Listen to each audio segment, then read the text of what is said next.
Assalamualaikum warahmatullahi wabarakatuh.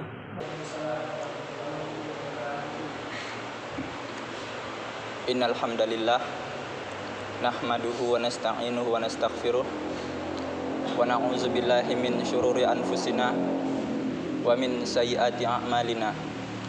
Man yahdihillah fala mudhillalah wa may yudlil fala hadiyalah.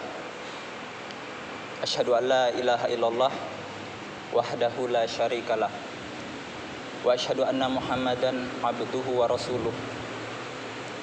Allahumma sholli ala sayyidina Muhammad wa ala ali Muhammad. Rabbi shrahli sadri wa yassirli amri wahlul 'uqdatam min lisani yafqahu qawli. Hadirin yang terhormat, jamaah Masjid Nurul Falah yang dimuliakan oleh Allah Subhanahu wa taala. Alhamdulillah, kita telah diberi kesempatan oleh Allah untuk berkumpul di masjid yang mulia ini. Selawat serta salam kita curahkan kepada baginda Nabi besar Muhammad SAW yang telah memimpin kita dari jalan yang gelap hingga menuju jalan yang terang benderang. Alhamdulillah, kita telah diberi kesempatan oleh Allah untuk mengkaji hadis Nabi yang terdapat dalam kitab Sunan An-Nasa'i, yaitu salah satu kitab yang 4, yaitu Sunan Ibnu Majah, Sunan Abi Daud, Sunan At-Tirmizi, dan Sunan An-Nasa'i. Nah, pada kesempatan yang penuh berkah ini kita akan mengkaji hadis Nabi, yaitu keutamaan surah Al-Mulk.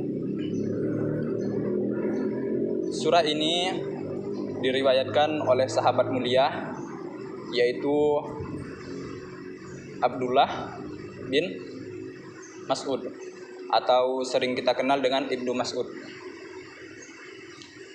Nah, sebelum kita mengkaji lebih dalam hadis ini, sebaiknya kita mengetahui bahwa yang meriwayatkan itu siapa dan bagaimana. Ibnu Mas'ud berasal dari kota Mekah. Dia termasuk dari kaum muhajirin yang bersama-sama Nabi hijrah ke Madinah Al-Munawwarah.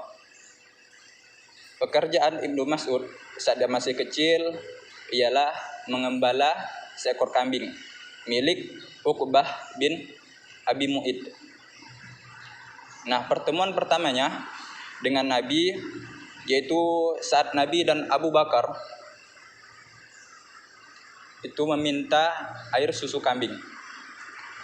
Kata Nabi bersama sahabat yang mulia yaitu Abu Bakar As-Siddiq kepada Ibnu Mas'ud, "Wahai anak kecil," katanya, "bolehkah kami meminta air susu kambing?" Lalu Ibnu Mas'ud berkata, pada saat itu beliau masih belum memeluk agama Islam, masih kecil. Kata Ibnu Mas'ud, "Ini kambing bukan milik saya. Kambing ini milik Uqbah. Saya hanya diamanahi oleh Uqbah untuk mengembala kambing tersebut." Nah, kita lihat bahwa apabila seorang yang amanah sebelum masuk Islam, dia sudah amanah. Jadi dapat kita lihat bahwa apabila seseorang yang amanah walaupun dia bukan beragama Islam, dia tetap menjadi amanah. Kata Nabi, di mana kira-kira agaknya kambing yang tidak mempunyai susu, yang kita lihat ibaratnya masih kurus, memang memungkinkan tidak punya susu, tidak mempunyai air susu. Lalu dibawakan oleh Abdullah Ibnu Mas'ud seekor kambing yang kurus. Pada saat itu Nabi menghampiri kambing tersebut dan tiba-tiba kambing tersebut mempunyai air susu. Lalu Ibnu Mas'ud berkata, "Ini bukan seorang biasa, ini adalah utusan Allah, yaitu Nabiullah." Lalu peristiwa itulah menjadikan Ibnu Mas'ud masuk Islam karena melihat mukjizat Nabi Muhammad SAW. Ibnu Mas'ud juga termasuk sahabat yang masuk dalam kategori as-sabiqunal awalun. Artinya orang-orang yang masuk Islam pada generasi awal, seperti Abu Bakar, Utsman, dan sahabat yang lainnya. Ibnu Mas'ud juga hijrah ke Madinah dan Habasyah, di mana para sahabat hijrah itu 1 kali, yaitu ke Madinah, sedangkan Ibnu Mas'ud itu hijrah bersama Nabi 2 kali. Yang pertama ke Habasyah, yang kedua ke Madinah Al-Munawwarah. Ibnu Mas'ud mengalami penderitaan yang banyak bersama Nabi karena pelecehan dari orang-orang kafir musyrikin. Nah, Ibnu Mas'ud ini salah satu sahabat yang menguasai ilmu Al-Quran seperti sahabat-sahabat lainnya, sehingga ilmu-ilmu Al-Quran yang kita pelajari sekarang ini merupakan ilmu-ilmu dari Ibnu Mas'ud radhiyallahu anhu. Nah, keistimewaan Ibnu Mas'ud oleh Nabi itu ialah Nabi meminta kepada Ibnu Mas'ud membacakan Al-Quran. Kita tahu bahwa Nabi Muhammad SAW menerima wahyu dari Allah, yaitu melalui malaikat Jibril. Malaikat Jibril menyampaikan wahyu kepada Nabi. Nah, sedangkan pada masa itu Ibnu Mas'ud diminta oleh Rasulullah SAW membacakan Al-Quran. Ibnu Mas'ud heran, "Ya Rasulullah," katanya, "bukankah engkau diturunkan Al-Quran kepadamu, lalu engkau meminta aku untuk membacanya?" Ibnu Mas'ud merasa heran dan tidak pantas, karena Rasulullah lebih mulia dibanding pada sahabat. Lalu Rasulullah tetap meminta Ibnu Mas'ud membacakan Al-Quran kepadanya. Ibnu Mas'ud membacakan Al-Quran hingga pada Quran surah An-Nisa ayat 41 yang artinya, "Dan bagaimanakah jika suatu kaum kami datangkan seorang Rasul dan engkau Muhammad dijadikan saksi atas mereka." Lalu pada saat ayat tersebut Nabi Muhammad menangis. "Cukup Ibnu Mas'ud," kata Nabi, karena tidak mampu lagi mendengar ayat Al-Quran. Karena pada saat itu nanti di hari akhir, di hari kiamat, Nabi Muhammad SAW sebagai saksi atas nabi-nabi sebelum mereka. Nabi Nuh bersama kaumnya, Nabi Musa bersama kaumnya, dan Nabi Muhammad sebagai saksi atas kaum-kaum terdahulu. Nah, Ibnu Mas'ud itu memiliki badan yang kecil seperti kita ini, kurus. Pada saat beliau naik di atas batu, tersingkap betisnya, terlihat oleh sahabat, tertawa sahabat. Apa yang kalian ketawakan?" kata Nabi. "Sesungguhnya," kata Nabi, sebelah betis Ibnu Mas'ud apabila ditimbang pada hari kiamat itu lebih berat daripada gunung Uhud. Nabi ingin menjelaskan bahwa betapa mulianya Ibnu Mas'ud. Sebelah betisnya saja lebih berat daripada gunung Uhud. Bagaimana dengan imannya? Bagaimana dengan isi otaknya? Begitulah Nabi memuji Ibnu Mas'ud. Nah, di akhir Ibnu Mas'ud meninggal pada masa kekhalifahan Utsman bin Affan pada tahun 32 Hijriah. Pada kesempatan yang berkah ini kita akan membahas hadis dari Nabi Muhammad SAW yang didengar oleh Ibnu Mas'ud.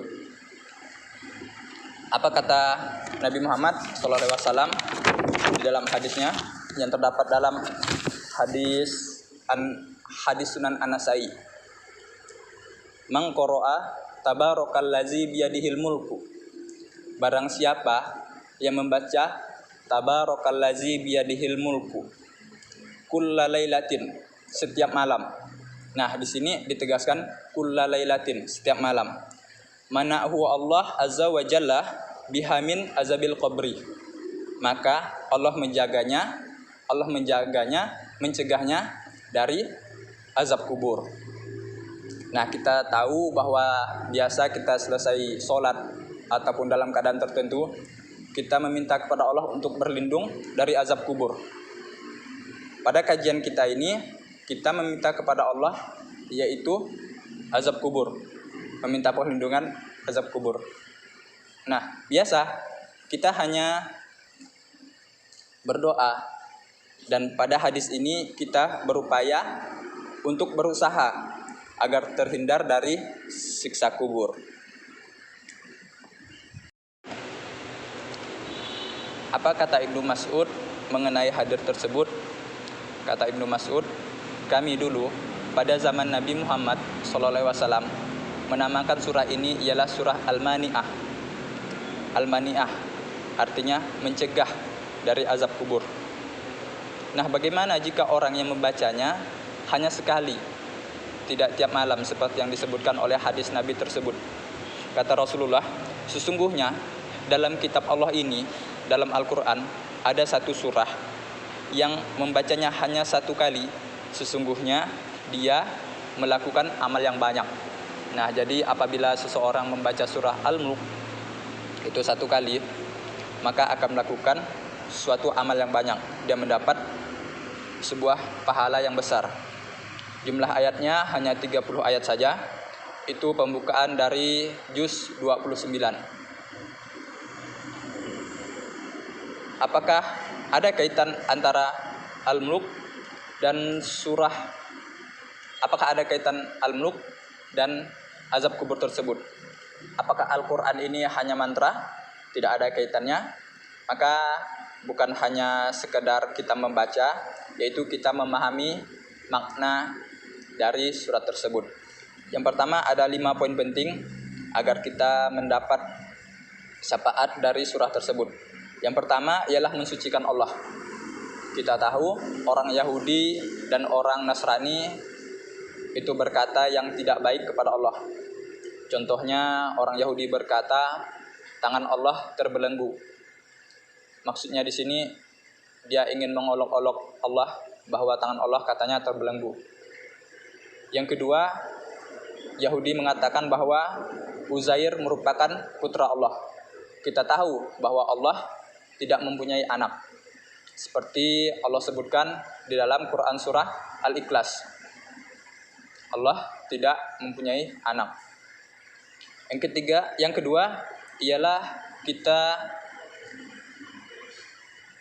mengakui bahwa Allah memberikan kita nikmat yang banyak, yaitu nikmat hidup.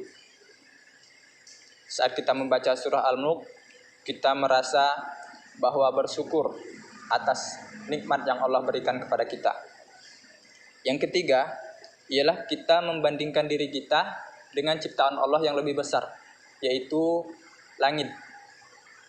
Di ayat ketiga Allah menjelaskan bahwa Allah menciptakan langit 7 lapis. Nah, di situ kita membandingkan diri kita dengan ciptaan Allah.